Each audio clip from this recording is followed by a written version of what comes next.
ایک بہت بڑا رئیس تھا، اپنی بیگم کے ساتھ دسترخوان پر بیٹھا ہوا تھا۔ دسترخوان اللہ کی نعمتوں سے بھرا پڑا تھا۔ ابھی کھانا شروع ہی کرنے والے تھے کہ اتنے میں ایک فقیر نے دروازے پر صدا لگائی، ہے کوئی اللہ کے نام پر کچھ دینے والا؟ صبح کا بھوکا ہوں، شام ہو گئی ہے، ابھی تک کسی نے مجھے روٹی نہیں دی، بھوک لگی ہے، روٹی چاہیے، ہے کوئی اللہ کے نام پر مجھے ایک روٹی دینے والا؟ اس شخص نے اپنی بیوی کو حکم دیا کہ سارا دسترخوان اٹھا کر اس فقیر کی جھولی میں ڈال دو۔ دسترخوان کے اوپر جتنے بھی کھانے لگے پڑے ہیں سارے کے سارے اٹھا کر اس فقیر کی جھولی میں ڈال دو۔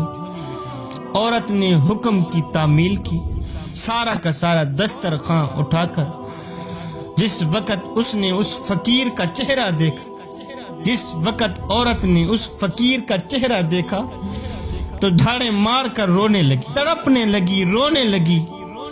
رونے والی عورت کے شوہر نے اس سے پوچھا کہ کیا ہوا؟ تو فقیر کو خیرات دینے کے لیے گئی تھی، واپس آئی ہے، روتی کیوں آئی؟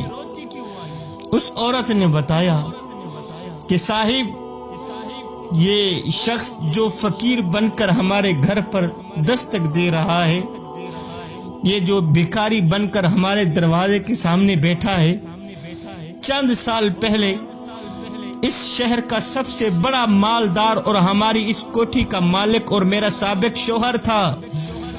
یہ بہت بڑا رئیس تھا، امیر تھا، مالدار تھا، وقت کا بادشاہ تھا، اس کے نوکر تھے، ملازم تھے۔ چند سال پہلے کی بات ہے کہ ہم دونوں دسترخوان پر ایسے ہی بیٹھے تھے جس طرح آج ہم دونوں بیٹھے ہیں، کھانا کھا رہے تھے، ایسے ہی دسترخوان نعمتوں سے بھرا پڑا تھا جیسا کہ آج ہمارے سامنے بھرا پڑا ہے۔ ہم کھانے ہی والے تھے کہ ایک فقیر نے صدا لگائی، جس طرح آج اس بھکاری نے ہمارے دروازے پر صدا لگائی ہے۔ اس نے صدا لگائی، ہے کوئی اللہ کے نام پر کچھ دینے والا؟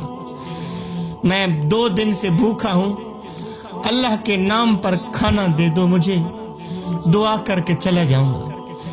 میرا شوہر دسترخوان سے اٹھا، اس فقیر کی اس قدر پٹائی کی، اس کو بے عزت کر کے اسے لو لہان کر دیا، ذلیل کر کے اس کو مار پیٹ کر بھگا دیا۔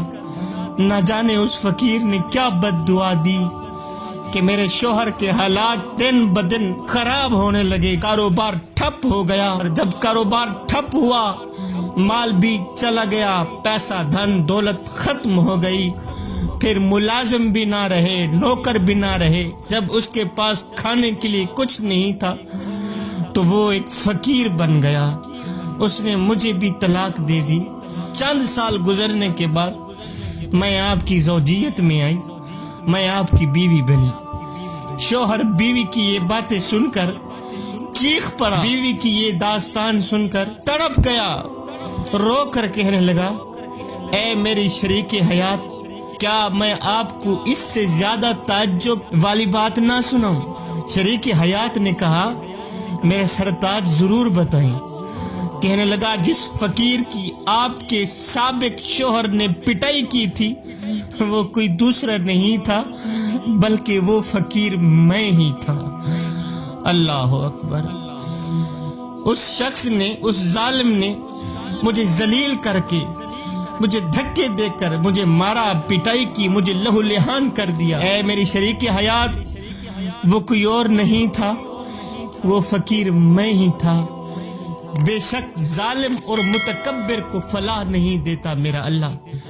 جو لوگ غریبوں اور ناداروں پر ظلم کرتے ہیں، دھتکارتے ہیں، ایک دن خود اللہ کی مشیت انہیں اس مقام پر لا کھڑا کر دیتی ہے۔ دنیا ان کو ٹھوکریں مارتی ہیں۔ پھر کہنے کا مطلب یہ ہے، صاحب کسی کی مدد کر اس سے پہلے کہ تیری مدد کی جائے، کسی پر رحم کر اس سے پہلے کہ تیرے پر رحم کیا جائے، کسی کو عزت دے اس سے پہلے کہ اللہ تعالیٰ تجھے عزتوں سے نوازے۔